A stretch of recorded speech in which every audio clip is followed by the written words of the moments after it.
지금 비절개하고 절개 비교했을 때 경험상 보면은 절개식이 성능은 조금 더 앞서는 것 같아요. 생착률이나 모양 두 가지 다 절개식이 조금 더 좋지 않나. 그 이유를 좀 생각해 보니까. 네. 안녕하세요, 원장님. 네, 반갑습니다. 네. 원장님께서 지난번 영상에 나오는 경영상으로는 비절개가 나에게는 더 도움이 되지만 저는 굳이 따지면 환자분들에게 절개를 좀 더 추천한다라고 말씀을 하셨거든요. 네네.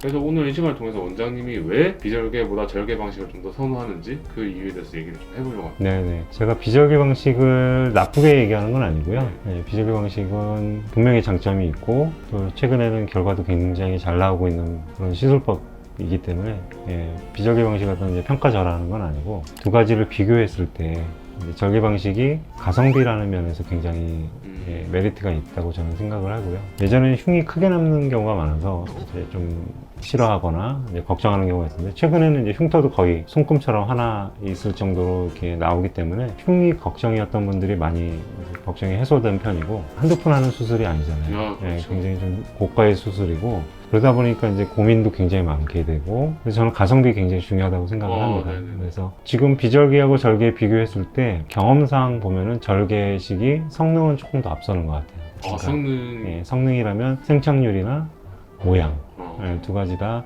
절개식이 조금 더 좋지 않나 개인적인 경험입니다. 그래서 그 이유를 좀 생각해 보니까 비절개 같은 경우는 보통은 최근에 이제 부분 삭발을 하고 펀치라고 종이 뚫는 펀치 비슷한 걸로 머리가 있으면 머리가 짧은 머리를 이렇게 뚫어서 뿌리를 뽑아내는 건데 밖으로 나와 있는 머리를 보고 방향을 예측을 해서 이렇게 뽑아내는 겁니다. 그 방향으로 모낭이 딱 있으면 좋은데 모낭이 약간 삐뚤어져 있거나 뭐 이러면은 살짝 다칠 수가 있어요.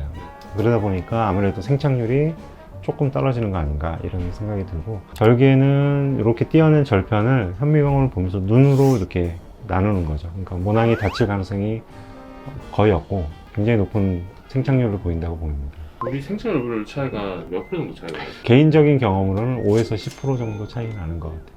큰 차이는 아니지만 큰 차이는 아니죠. 더 저렴하니까. 그렇죠. 생착률도 그렇지만 모양이 이제 M자 탈모 헤어라인 교정할 때 모낭이 있고 끝에 머리가 이제 살짝 있는데 그게 약간 컬이 있어요. 살짝 휘어 있는데 비절개는 이제 짧게 자른 상태에서 펀칭을 하다 보니까 끝에 머리가 조금 2mm, 3mm 밖에 안 되거든요. 그러니까 컬을 알기가 힘들어요. 그러니까 각도는 이렇게 맞춰서 심지만 컬이 이렇게 할지 이렇게 휠지 이렇게 휠지 그걸 좀 알기가 힘들어서 아무래도 컬을 정확하게 맞춰서 심은 절개가 조금 더 가지런한 느낌이 있죠. 이 절개 방식 했을 때 뭐 흉터라 어떻게 남지 이런 거 사진 좀 혹시 볼 수 있을까요? 네네. 그래서 사진을 뭐 얼만큼 남는지 좀 보여드리도록 하겠습니다. 네.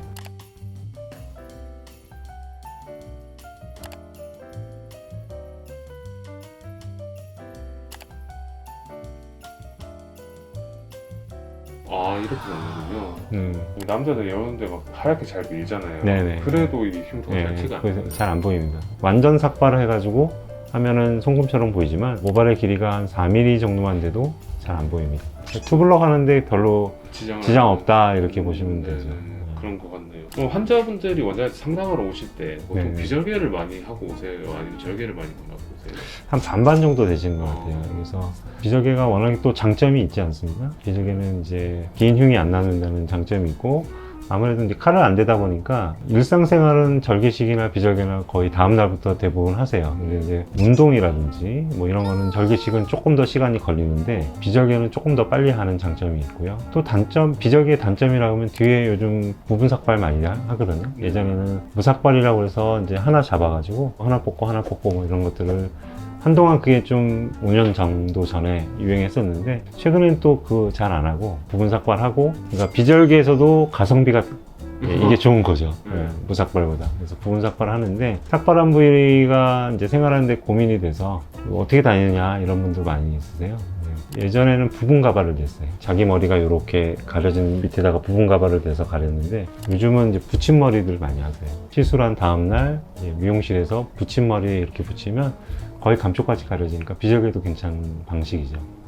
그 비용 차이가 도대체 한 얼마 정도 나길래 절개 방식이 더 가성비가 좋은 건지. 가격 차이는 30에서 50% 정도 차이가 나요. 와. 네, 그러니까 비절개가 30에서 50% 정도 더 비싸고, 왜냐하면 이제 시간도 많이 걸리고 의사들이 좀 더 고되게 일을 해야 되고 뭐 이런 것들 때문에 비절개가 비쌀 수밖에 없고요. 고객분들이 많이 정하고 오세요. 나는 절개로 하겠다, 비절개로 하겠다, 이렇게 많이 찾아보시고 정하고 오시는데, 설명을 드릴 때 비절개 생각하고 오신 분 중에서도 모양이나 또는 비용이나 이런 것들을 생각해서 바꾸시는 분도 있고, 뭐 무조건 비절개 하겠다 그러면 비절개로 진행을 하고 그렇습니다. 그래서 절개식이건 비절개식이건 둘 다 장단점이 있는 시술이고, 비절개를 제가 폄하하는 건 아니고 비절개 굉장히 좋은 시술법이고, 특히나 뭐 운동을 바로 해야 되는 분이나 뒤에 흉이 전혀 없었으면 좋겠다 하는 분 같은 경우는 비절개 추천하는 편이고요. 절개식을 옛날에 많이 피하셨어요. 그러니까 옛날 방법이라고 생각하셔가지고 비절개가 이제 뉴 트렌드 같이 이렇게 생각을 해서 비절개를 많이 생각들 하시는데, 절개도 좋은 방법이다, 가성비 좋은 방법이다, 이렇게 생각하시면 좋을 것 같습니다. 네, 감사합니다. 네, 고맙습니다.